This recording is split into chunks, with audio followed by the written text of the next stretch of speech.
Hi, welcome to this video. Today we're going to cover MiCA Regulation, which actually kicks in on the 1st of July. And we're going to cover the basics of what MiCA is.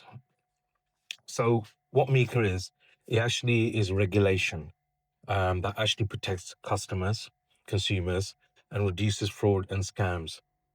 And it creates one set of rules in the EU. So if you're living in the EU and you are holding crypto, trading crypto, you want to be using one of these EU regulated exchanges. Now, what MiCA covers is crypto exchanges, so it doesn't really affect the consumer that much. Let me explain. So, exchanges need to be registered in the EU to provide crypto tokens with the relevant white paper. Also, buying and selling of the crypto asset itself. They also need regulation on token issues. So if there was a project in the EU and that was listed on one of these exchanges, it needs to go through the proper channels of being listed. Basically KYC and all the rest of it.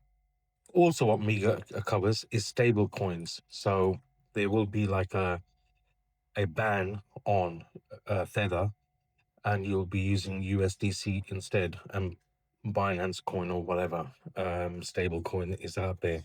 So it's going to protect you, meaning that you can probably in the future use your stable coins to pay for items or shopping, whatever you want to spend your stable coins on. Now, this is more impacted for crypto holders because they want one set of rule to regulate exchanges, better disclosure and consumer protections. Now, a lot of people may be asking, what about the tax? Well, you already paid the tax on when you buy the crypto, you pay the tax to the exchange. The exchange has to notify the regulators if they are ever audited.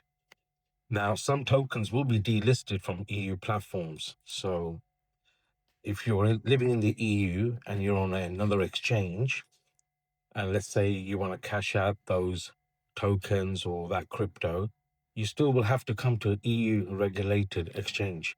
So even if you had decentralized way of holding crypto, but when you come to the day of changing that to fiat, you're still going to need a exchange that's regulated in the EU. So on the stable coins, there's going to be stricter reserve requirements. Some stable coins may face restrictions in the EU, and I'm referring to Tether. Now that may actually change from the time of recording this video, and I'm not sure what the ins and the outs are. In relation to tax, I'm not a tax advisor or a financial advisor. I don't know too much about how the taxes will work. All I know is it doesn't establish new tax rules. So there ain't going to be no new tax rules, because like I said, when you actually buy, say if you buy $100 of Bitcoin, the exchange already is taxing you on the fees.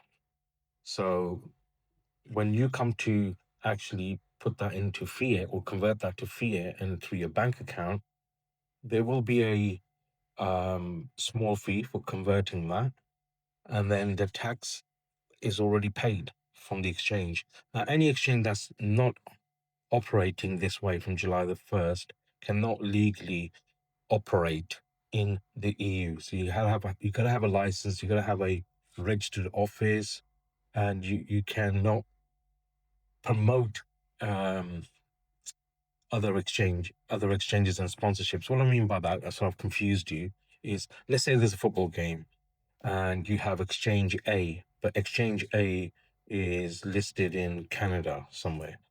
If that exchange A is promoting the football game and having sponsorship in a European football game, that's not allowed.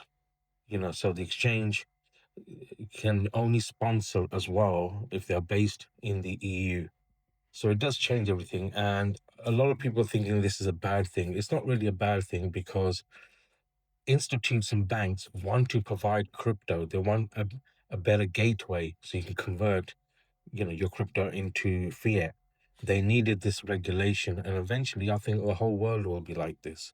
So Europe is really taking things in a different way. So MiCA, whatever you call it, mainly changes how crypto service operate, not whether EU citizens can own crypto.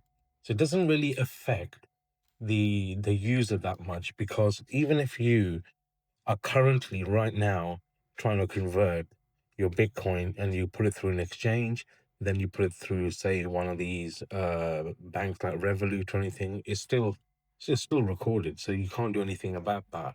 And to be honest, I think this is a safer way on protection. Now, there is a bit of a more in-depth article here that I have found, and this is available in the link of the description of this video, which actually tells us more about the compliance side of things.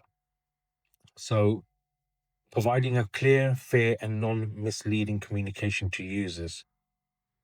If you are, let's say for argument's sake, you are DCAing into Bitcoin, Ethereum, or some altcoins and you want to cash in for the next bull market, well, if you really want to hold those cryptos on an exchange, if you're in Europe, that's regulated, because if something goes wrong, at least you can fight back for your investment.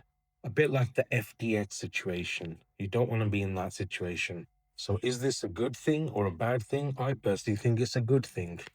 So you can read more about this. Now, any exchange that is not actually does not have a MiCA regulation approval on July the 1st has a very short window of getting their paperwork in order. So we're not sure which exchanges that already applied for MiCA. That's down to the exchange to notify everybody. But there are some exchanges that already have the license ahead of us. So you can read more about this, links in the description below. One of the exchanges is Gate.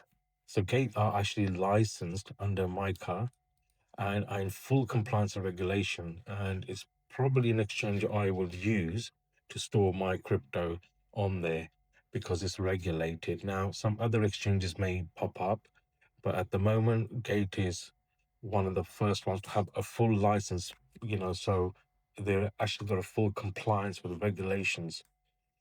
Now, there are other exchanges that have applied for this, but this is the only one that I'm aware of that has the full compliance. So the link for Gate is in the description of this video. Now, I will be doing an update on this MiCA regulation, probably at 3rd or 4th of July, because the deadline is the 1st of July for everybody to get the exchanges to get their paperwork in order. And even if they don't have the license, as long as they are in the process of getting it and communicating with the regulators, they should notify their users that we are applying for this. But if you want to be safe and want to transfer your assets and you live in the EU, then you can transfer them to Gate, and they're pretty safe because they're fully regulated and your funds are going to be safe there. So that's all I have for you on the MiCA situation. That's the only information that I have currently. It is something that I'm heavily looking into. So there will be some future videos coming out in relation to this. Thank you for watching.